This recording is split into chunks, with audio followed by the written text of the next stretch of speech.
A quarter of the audience. A quarter.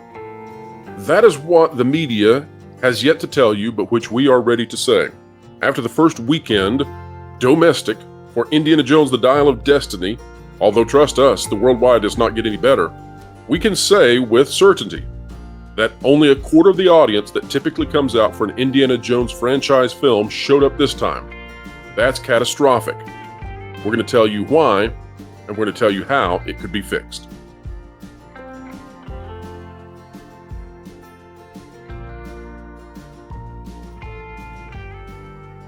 All right, folks, welcome back to another fun video here on the WDW Pro channel. Such a joy to have each and every one of you with us today. And we are joined with an expert panel to walk us through a message of positivity. In the face of Indiana Jones and the Dial of Destiny being an utter failure, we are here to fix the problems. We're like that perfect plumber who comes in to fix a clogged pipe. And guess what? We're here to help the mouse do just that, because they definitely have a major clog. And that clog being the money has stopped flowing. Audiences are not showing up to the theaters. Well, we'd like to help them reprise that audience if at all possible. Joining me to help do that, Culture Casino. We've got Odin of OMB Reviews, Lorena Creole, and Jonas J. Campbell, investigative reporter for thatparkplace.com. Folks, welcome to the panel today. So good to be here this morning. Yeah, good morning. Glad to be here. Yeah, thanks for having me. All right, let's dive straight in. Here we go with the article. We've got Out of Deadline by Nancy Tartaglione. Indiana Jones, The Dial of Destiny clocks soft $130 million global bow, international box office. Now, we've covered the domestic so far, but to say that it gets any better outside the shores of America and North America, well, that would be disingenuous. How bad is it, folks? Well, it's so bad that in Korea, Elemental, which is an utter dud in its third weekend, is beating Indiana Jones. That is nearly impossible to imagine, yet it is happening. Here's the article. Disney Lucasfilm's Indiana Jones, The Dial of Destiny is off to a disappointing start with a $130 million global opening. Of that, $70 million is from 52 international box office markets, as the fifth installment is in the beloved 42-year-old franchise came in below projections. Anthony has run down, talking about De Alessandro, sometimes called Tony, has run down the reasons behind the domestic launch hitting the bottom rung of the range, and oh, those were wonderful. Folks, I love to listen to people who never saw it coming tell us why it happened when we've been sitting here telling them the whole time, hey, this is what's going to come and what's going to take place, and then, well, they still get it wrong on the backside as well. Shocker. While overseas, the picture is essentially as predicted, even if worse than expected, also known as it's just worse. Europe is overall performing well. Well, that's relative. Though France has been affected by early cinema closures as riots engulf the nation. Japan, where older audiences lean into nostalgia, has been good but not phenomenal, while Latin America and Asia Pacific are lackluster. Folks, let me tell you something. When you have a film that was worst case scenario at 140 million and it's at 130, you're 10 million below what they projected to be the absolute nightmare case. We're 10 million below that. This article does not fully express just where we are. It says, we expected nothing out of China, and that was the correct bet. The market has no history with Harrison Ford's adventuring archaeologist and is heavy on local titles right now. The three-day gross there was a paltry $2.3 million. All right, well, let's go to the panel. We did some research before coming into this video today. We went back and we assumed that movie ticket prices throughout the years had been absolutely flat. They had never changed price. They're the same price today as they were back in the 80s and the 90s, etc. And then we ran the calculations. What would these Indiana Jones films have made back then? And what we found out is that with that very even and neutral measurement, the Indiana Jones films of the past would be pulling in something like quadruple what this film is pulling in. Now, we knew that they performed better, but we didn't know that much better. This film not only is coming out to a quarter of the typical audience, but it's doing so with a runway that is incredibly short. It faces an absolute cliff that it's about to head off of. And folks out there, it would be very easy for us to just be negative about this, to gloat about, well, we saw it coming and explain why, but that's insufficient. We need to project a positive message for the media. Now, maybe Disney cannot turn themselves around, but other companies out there, they could take advantage of this. And so I wanted to take the opportunity today to bring in this expert panel and say, if we were in charge of a movie studio, how would we fix this current situation? And specifically with Disney. Culture, I'm going to hand it to you first. The Walt Disney Company is on a tear of terror. They have seen Ant-Man and the Wasp: Quantumania bomb at the box office. Guardians of the Galaxy Volume 3 break even. The Little Mermaid is on track to lose something like $200 million due to a bloated budget. We have Elemental, which is a catastrophic failure by Pixar to the point that nobody went and saw it. Its second weekend, it couldn't break $20 million. This on the heels of Lightyear, which was also of the same vein. Now we've got Indiana Jones and the Dial of Destiny. It gets no better with Haunted Mansion and the Marvels coming out, and those have to have everybody at Disney sweating. Culture, if they brought you in and said, please, we beg of thee, fix this, what would you do? Well, I mean, if you're looking at just one thing, that's a completely, that's a rough question to answer, because you need to change the culture from the top down throughout the whole organization. I mean, and that requires, like, from the C-suite down and from bottom up, from, the baseline employee upwards, because that's what's affecting them. But if you're looking for just one thing specifically related to films, I'm going to say marketing. I think they need to remove the idea of doing anti-marketing, appealing to this really small fraction of an audience that probably wasn't going to consume your product anyway, and probably won't even after you market to them. You need to get back to marketing films traditionally and not attacking your audience when you do so to be more successful. I mean, that seems like the easy way to go about things. And you do that just because you present the merits, the positivity of your film. What are the good things about this movie?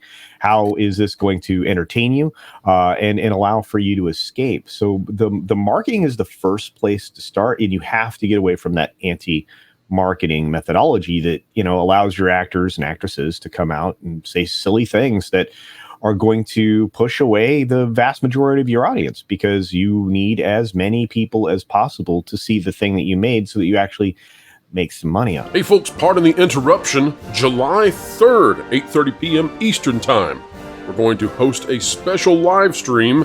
It's a special one-time event, a celebration of all nations, but mostly America. There, we'll also be celebrating many of our friends who have reached major milestones on their channels. You're not going to want to miss it. We'll talk about Indy and more. Hang tight, hang in there, and we'll see you July 3rd at 8:30 p.m. Eastern Time. Culture, you bring up a great point on the marketing. Yeah. One of the things that's been interesting to me is that if you dive deep into the statistics from this past weekend, what you find out in the demographics is that the younger generation is just not going to this movie at all. They're not there. They don't exist. It's as if under 25 never heard of this film, and perhaps that's true. And I just wonder, on the marketing side of this, if you're on the marketing end of Disney, are you pointing your fingers at Lucasfilm and saying, why did you cast Phoebe Waller-Bridge? You've given us nothing in terms of an allure to pull in, this under 25 crowd. There's really no reason. Do you think Teddy is going to pull in the 18-year-olds? No. So how can the studios help marketing? Well, I mean, the problem is that Phoebe Waller-Bridge is a known quantity, and it's not in a positive way. You would have to pull somebody else into the story, but I mean, it always starts with story from that perspective. The question they should be asking themselves, and they should have before they put pen to paper, is who's this film for?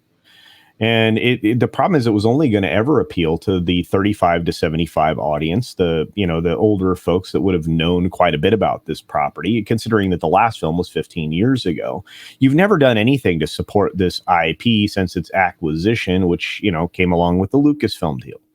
So you really have to work hard to make that appeal happen to the younger generations. And one of the things that has been done rather effectively by the current leadership in Lucasfilm is they have alienated the 50-plus-year-old people, and now the people that take their kids and grandkids to the cinema. And when you eliminate that, you've eliminated a generation. And I think we have to go back about a decade when that statement was made by Kathleen Kennedy herself, that you have to get rid of those older people. Well, we're 10 years separated from that. So a lot of your 40-year-olds are now 50-year-olds. I mean, you could just go down the list. So you don't have people taking their kids to go see the latest thing. In fact, I think that what would be stunning to get would be to get access to that MarketCast survey that they were passing around at the film and find out what the demographics were. I'm sure it's not useful data because not enough people responded. But again, it comes down to, and I'm just going to say, it comes down to marketing at every single level, including the decision-making process to make the film in the first place. So there you go. Culture, you bring up a number of great points. One of those, of course, is that we'd love to see the data, but it was probably unmeaningful. That's what we've heard from our sources, is that Disney had positioned personnel in 5 key theaters around America with computer systems to send in data as if it was election night, trying to find out did the walk-up traffic come through. And unfortunately, it seems that they did not have large enough sample size to even give meaningful data. They were looking at theaters with 5 people in them, beyond the nightmare scenario that they had once envisioned. Now, Odin, I'm looking across the board at all of the damage that Disney has here. Of course, we've been through Lightyear, we've been through Turning Red, we've been through Strange World. Now we've seen Elemental and what it has done. We've watched the collapse of Marvel, essentially. Inflation has largely hidden just how bad that is via the mainstream media not reporting on actual audience numbers instead. Indiana Jones and the Dial of Destiny is beyond what they can hide any longer. It seems to me that there is a metastasized issue across the divisions of Disney where families no longer trust the company. If you came in today, how would you fix this? How would you begin to heal the wounds and reassure families that Disney is there to give them the heroes and the values that they love? Well, the first thing I would probably do is cancel all the upcoming projects that have not really gotten off the ground yet, because what Disney really has a problem with is not only, great point made by Culture about marketing being a major problem for them, but also they have a big problem when it comes to spending. They overspend on every single project that they do. When you have a studio like Universal that's able to, through Illumination Studios, able to make $100 million films that end up making vast amounts of money and profit back to fund future endeavors. Like, that's what it used to be about. Whereas with Disney, they doubled that spending, and then they are not making double the amount of money that a Universal or that Illumination would be. So I think one of the first things I would do is say, let's cut the fat. Let us stop all of this extra spending. Let's stop all these projects, because ultimately what we need to do is say, are these projects actually worth telling? Because the other major factor that they really need to focus on is what made these other projects. If you're making a sequel, if you're making a reboot, you have to ask the question, what made those original projects successful? And then you have to go back and say, how do we capture? Can we even capture first? Can we capture lightning in a bottle again? And if we can, how can we do that? How can we guarantee that? And one of the biggest problems that Disney has had, especially, and this goes for other studios, but especially for Disney, is that their mindset has not been, how do we capture lightning in a bottle again? How do we capture the magic? How do we, make the equivalency of funds back for these new projects? Instead, it's been, how do we tell this story for a modern audience? How do we change these certain elements that's going to appease the modern sensibilities of the Twitter mob, of the social media mob, of the elites in Hollywood, right? And that's been their main focus. So that's why you get films like Little Mermaid, which is not being made for the mass population, but it's rather being made for, it seems, just certain different groups of people, scattered across the world. And that's the reason why they're losing money on all these projects, is because they're poorly marketing the films, but then the films themselves are also not very good. They're not getting down to the basics of how do we spend money effectively, and then also how do we actually tell stories that are going to be able to use the money that we spend effectively to get a return on that investment. So there's a creative void right now at Disney. And so the best way for them to move forward, and obviously, it'd be great if they took this advice, maybe pause these projects instead of announcing, we're going to do 3 more Star Wars movies, and one of them is going to be the character of Rey. That shows a tone deafness, right? That shows that they failed to recognize they lost half their audience from Force Awakens to The Last Jedi, and that they lost even more of their audience from Last Jedi to Rise of Skywalker. So all of these things show that they just, at this point in time, do not care about telling good stories, do not care about trying to continue the legacies of these characters or of these projects, but instead are focused more so on political messaging and social agendas. and they need to fix that, or otherwise they're going to continue to bleed money. Odin, I have two follow-up questions for you to pick your brain. First one comes straight out of your wheelhouse. You're a numbers guy looking at what Indiana Jones, The Dial of Destiny has done so far, domestically and worldwide, and then also considering that it has now 9 to 10 days of runway before Tom Cruise comes calling in. Where's this movie going to land in your estimation? You can give us a range, of course, but where does this movie wind up? So one of the things that I've done more recently is try to figure out, is there a way to take global box office opening weekend and kind of extrapolate out further of, okay, can we maybe make a guesstimate as what the most likely outcome for a movie after its opening weekend would be? And what I found is that the average for most movies since 2019, because that's, I have a chart on my website that I can use to follow this stuff, is the average of opening weekend globally to total end result is about 33%, or about roughly a third of the entire box office. So if we take that same statistic, and obviously it can be higher or lower, and we apply that to the 130 million made by Dial of Destiny, that means that this film would see somewhere between upper range 300, so in the upper 300 million range to the lower $400 million range. And I know that we have differences in, how we view and how we calculate break-even points, but when we can all agree that at least between 7 and 900 million is a break-even range, that this movie getting to maybe $400 million, I personally think between 350 and 450, somewhere in that range, that's catastrophic. No matter what your break-even point is, it's losing hundreds of millions of dollars. It might be the biggest flop that we've seen in the modern era. That's a great point. I think when history looks back at the top flops of all time, this is going to be way up there on the list. And my other follow-up for you is, as I look at what Disney's doing, yes, I agree the socio-engineering kind of stuff they want to do with their storytelling is a major problem. But another problem is that when I look at the films of today versus the films of yesteryear out of Disney, it appears to me that they don't understand basic narrative structure. And I don't know how to fix that. I don't know what to do with a company. For example, this Indiana Jones movie is just very poorly structured. I go back to Elemental. Elemental was infuriating to me for a number of reasons, but largely because the story was just so muddled. They didn't know what they were telling. They can't keep their themes correct. They can't figure out what their ethos is. So what has caused this? What has caused this collapse in the ability to tell stories?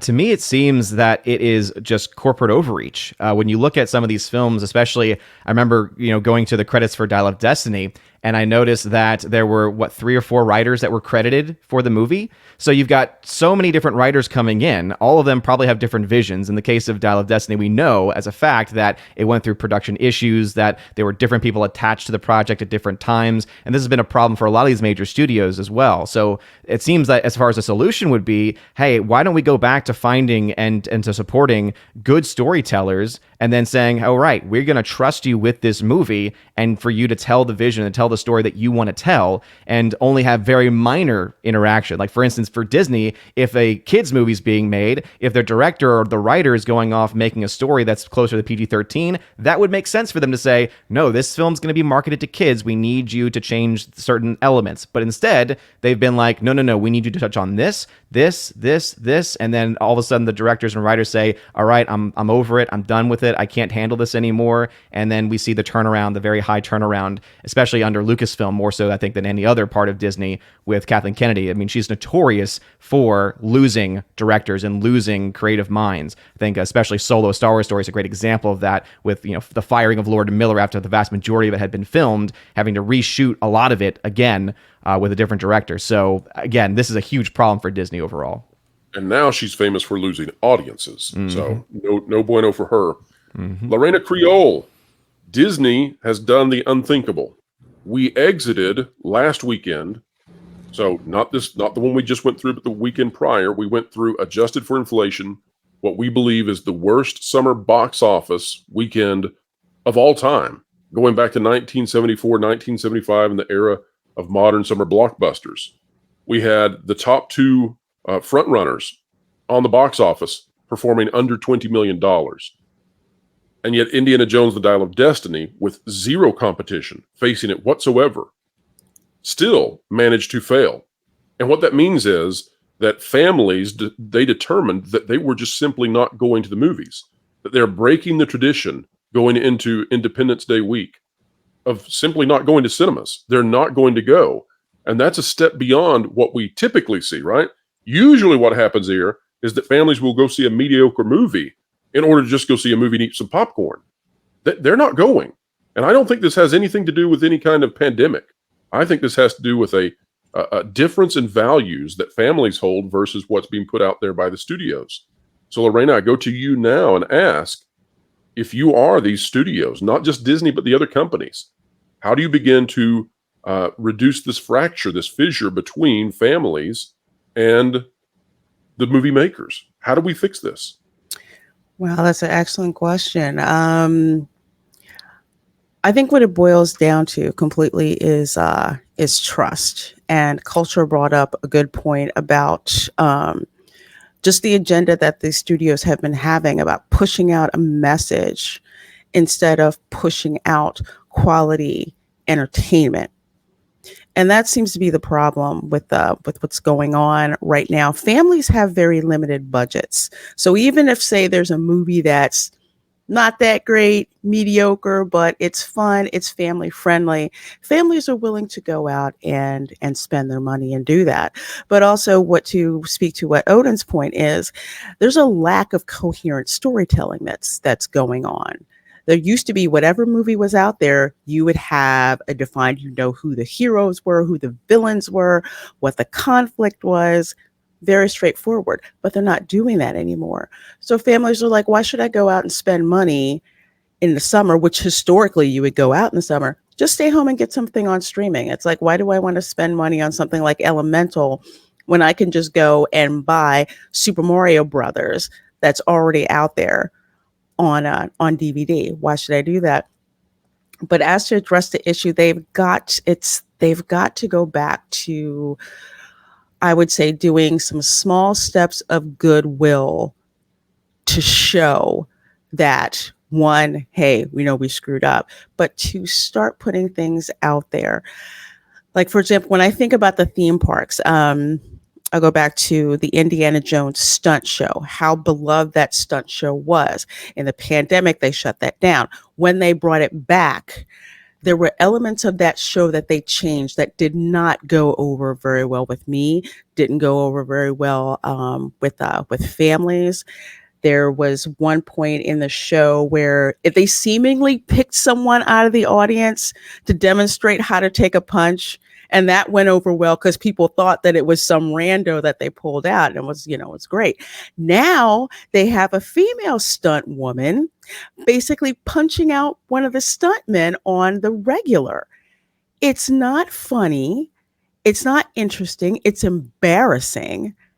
And yet Disney thought that this would go over well. And every time I go on the show, that doesn't work. So from a park standpoint, what I would say is, if you're going to bring out an 80-year-old Indiana Jones, okay, make him the most interesting guy in the world, like the grandfather that has so many interesting stories.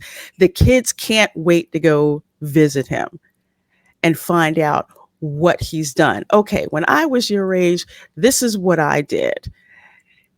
So if somehow, I mean, Disney's been spending money like crazy, but if you somehow bring that maybe into the parks, like visiting Dr. Henry Jones, professor. Well, this is what I did when I was a kid. And they retell those stories. You bring in the young people who don't know, but they love adventure. And you also have the older people like, hey, this is okay. I'll bring my kids, to see this, but also emphasize the things that made Indiana Jones such a great character. And Lorena, I think that's one place to start. We have seen, though, there are companies that are highly successful in this post-pandemic, quote unquote, world. We've seen Avatar: The Way of Water explode. We have seen the Super Mario Brothers movie become one of the all-time greatest animated feature films in terms of gross revenues. We've seen even video game characters like Sonic do extremely well. What is the magic sauce that some of these movies have that drive families and fans out to the cinemas in numbers that exceed what we've ever seen before. And at the same time, there's this disparity where these other films can't find anyone. What's the secret sauce? I would say the value of family. One of the things that I loved so much about the Super Mario Brothers movie is that no matter how small you think you are, you have value and you have value to others. Like even with Mario, with his business, a couple of family members were like, oh, why'd you leave or whatever. And, we just like, I believe in you. And you see flashbacks, and I wish they would have done more than this, where Luigi's being bullied, but Mario is always standing up for him. You have Toad, who is just like this little guy, but no one is going to harm Princess Peach. And she's like, okay, cool, let's roll. I'm good with Those that. are fantastic points. Jonas, you've been listening to all of this excellent commentary from everyone. However, you are an investigative reporter for thatparkplace.com, and we've come across some information in the past week that I think is pertinent to this discussion. One of the things that we've heard is that there is a significant conflict inside Disney that sprang forth on the very premiere day that Indiana Jones and the Dial of Destiny hopped into movie theaters. We believe that Alan Bergman and Dana Walden are in disagreement as to how to handle this situation. Jonas, which side should win out, and what should happen in terms of how Lucasfilm is handled? Well, I think this internal conflict with Lucasfilm needs to go away. They need to get past it as soon as possible. And obviously, there's a saying in business school that economists have predicted the last six of the last three recessions accurately. Eventually, Kathleen Kennedy is going to have to leave that company. What's more important about her leaving that company is it will signal a change. And my greater comment here is one for the whole company, but it can apply to Lucasfilm. What needs to happen is that the company needs to make it clear that they have enemies again, and not in the outright way of we're going to say we don't like China or something like that. They need to let slip some comments, whether or not it's Iger or his replacement, because I don't think Iger has the stomach to say it. They need to say, we want to return to some more traditional values that speak to more of the American experience, the kind of thing that the people in Burbank would latch onto and be incredibly angry about. Something innocuous on its face, but that both sides will read as a cultural totem. They don't actually have to do anything with it, but they need to make some kind of stand, something for the rest of America outside of California to latch onto and say, oh, okay, this is a good sign, to get the conversation started, to see where that moves the stock price, because analysts live across the United States and across the world now.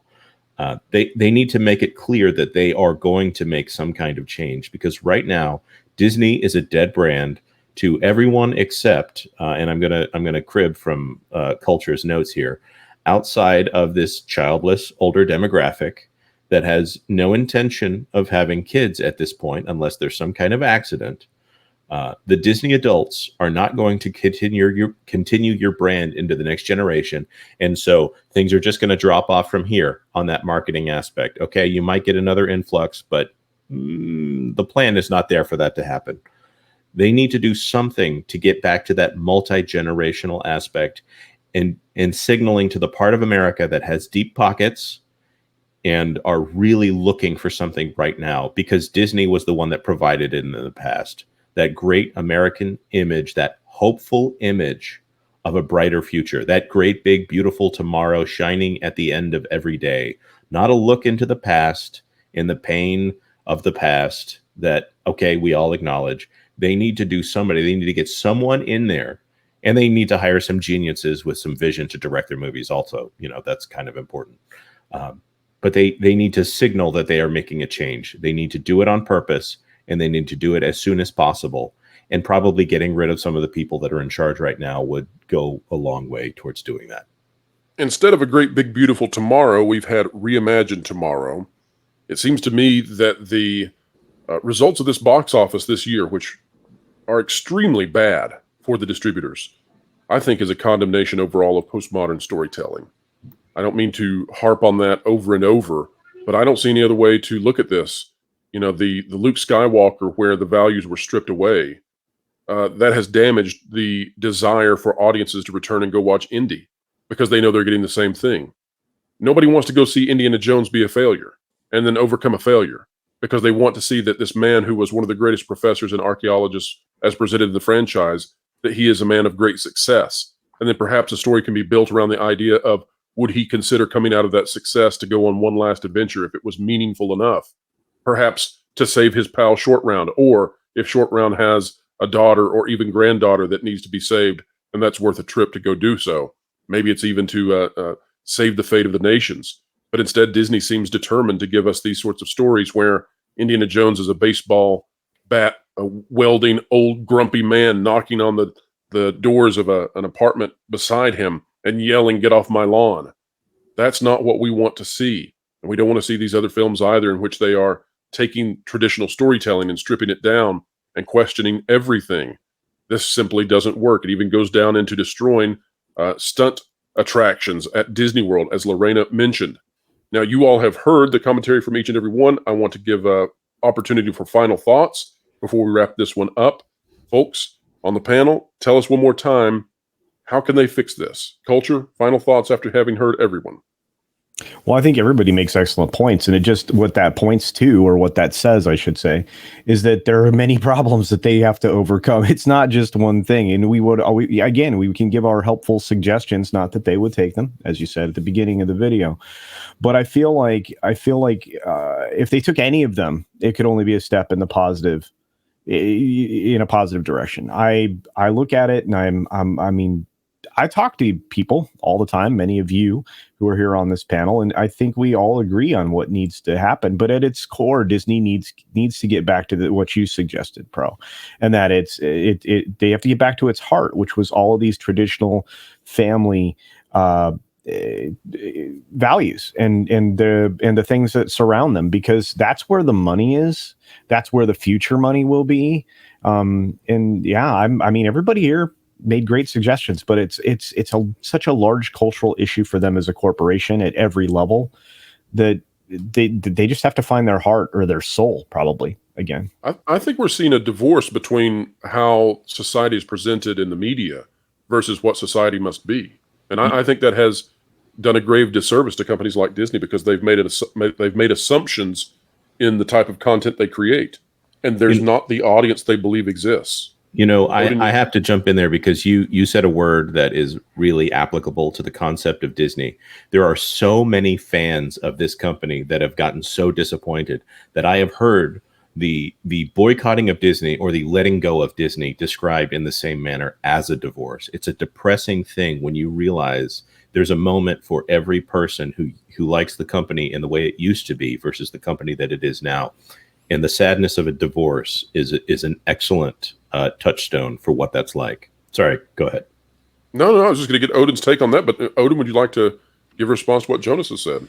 No, absolutely, because you always, you've been mentioning postmodernism, and I think that's a great way of explaining it. I think I mentioned this on Valiant Stream, that it's also, you could say, as a way of post-moralism, right? Like there's the post-morality culture that we live in, and using that example of the divorce, think about how much that has been normalized in our society and in our culture. So it makes sense then also that people and fans, when it comes to their projects, where a lot of these times, when it comes to fandoms, it's very much like a relationship, right? When you have a fandom, when you are a big fan of a certain property, of a certain film or a character, and I know that Jay, Drunk 3PO, was kind of, emulating, kind of talking about this last night about how he was just crushed, right? Like there's this sense of being crushed by what they did, specifically with Indiana Jones. And so I think that absolutely is a way for us to kind of, really, again, everyone has been making such great points about this, that if Disney really wants to get back on to the right track and really wants to start moving itself forward, it's almost like they have to themselves hit the reset button and have to change the entire company culture. I think that's what actually, what Culture Casino had been talking about too, about the entire culture of the company has to change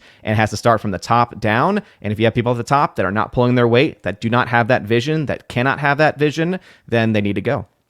Odin, we have looked at surveys in the past about the company, and we know that the Walt Disney Company has something like 90 to 92% of their employees at the creative side who are on the left, let's just say that, politically.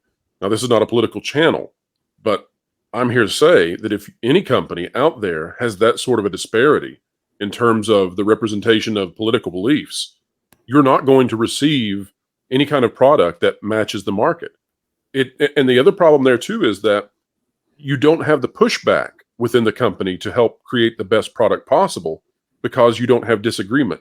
You've created a monolith of belief, and so then they can't believe when something is released and it doesn't work. You brought up the post-moral idea, and I think that's a phenomenal observation, because what's happening with Indiana Jones: The Dial of Destiny is that people are they're disgusted by the behavior of the Helena character, right? And she's supposed to be the next Indy. She's supposed to be this character that by the end of the film we're rooting for. We're happy. We're pleased. She's done the right thing.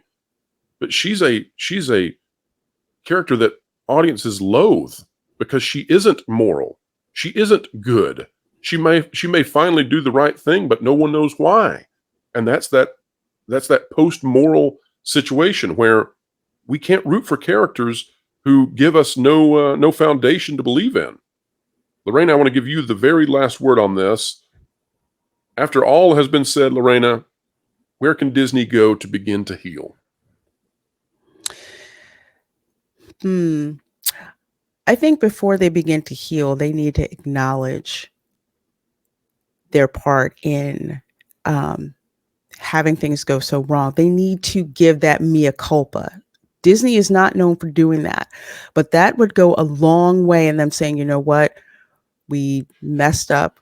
We strayed away from our original values. You know, we're not putting out the kind of entertainment that Walt Disney would have been proud of. Yes, they need to invoke that they have gotten away from Walt Disney's vision, and they need to start to put out the type of entertainment that would get the attention of families, because again, they're going to have to build that trust. That trust is broken. It's not going to be built, overnight. So they need to make small steps of goodwill.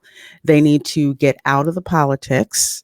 They need for their actors to get out of the politics, get back to the, we did a great film. We really hope that you come and enjoy it. And they also need to bring us characters, especially when it comes to Indiana Jones, of characters we can believe in, heroes we can believe in. Pro, you brought up a great point about the Phoebe Waller-Bridge character. I haven't seen that movie yet, but I recently saw Indiana Jones and the Temple of Doom. Again, that is my favorite one.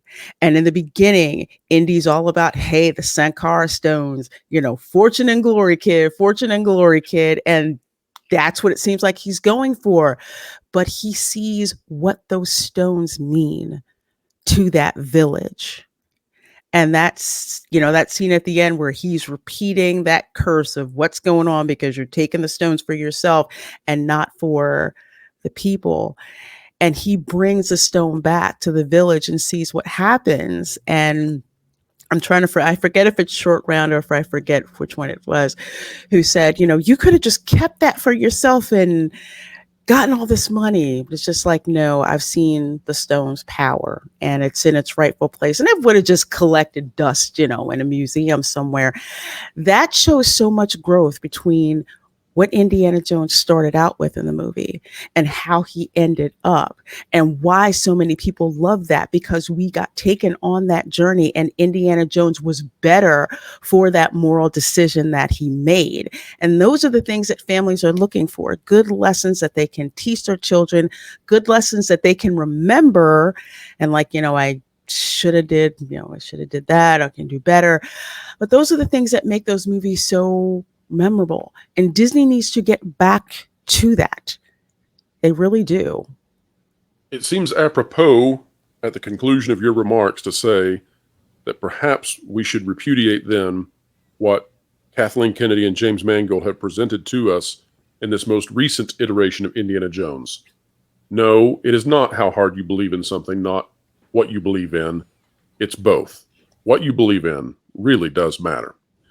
Folks, this has been an excellent panel, one of my favorite conversations of all time. We have attempted to present a positive vision for the future, lest anyone claim that we are just a source of negativity. We are offering out a helping hand to the mouse. They have not treated us well. They have not treated their audiences well, and they are living in the muck of those results, those ramifications. And yet here we are, throwing a rope to them and saying, we'll pull you out of this quicksand if only you'll listen. The links for each of the panelists here are in the description down below. I highly recommend that you subscribe to them. But real quick, let's find out where you can find them on this great, big, beautiful web. Culture, where are you? Right here. I mean, no, technically, you can find me at this Culture Casino. I'm Culture Casino everywhere. I managed to snag that name on YouTube, Rumble, Odyssey, Minds, Twitter, Getter. I don't know, thousands of other places. Maybe a MySpace. Yeah, exactly. Yeah, but no, you can find me there, and I appreciate if you do. We're a growing concern. I appreciate all of your support. Oh my gosh, I just found your website on GeoCities. You are everywhere. Oh, man. Right, Odin. Odin, where can we find you? Next, you're going to tell me he has a live journal, dead journal site. Anyways, you can find me over at OMB Reviews pretty much on all the platforms as well, YouTube, Odyssey, and Rumble. And thank you again for having me on this morning. Well, it's a pleasure. Lorena, where can we find you? Well, folks, you can find me on Instagram. You can find me on Twitter. You can find me on YouTube. You can find me on Twitch. And I will be coming to Rumble and also to Kick as well. So please do keep an eye out for those. Wonderful. And they call him the O'Keefe of the media journalism industry. Jonas, where can we find you? I might have misheard that. I'm not sure I got the same word out of it. At Jonas J. Campbell on Twitter. I'm also an investigative reporter for That Park Place, or I have a YouTube channel where I like to go hard and dig into all of the woke ideology that they put into children's entertainment. And the namesake we've been talking about in this video, well, Disney does a lot of that. So be sure to check it out if you're interested. There you go. I highly recommend each panelist who's here today. Folks, go support them and subscribe. And if you enjoy content like this, where we help Disney climb out of losing 3/4 of their audience, click the like button down below, subscribe, and when you click it, you stick it to the algorithms, it's the notification bell. The conversation here has come to the close, but the commentary down below just begins. Folks, drop a comment down below. We covet your comments. We care about what you think. And wherever you are, whatever you're doing, keep learning, keep growing, and keep having fun.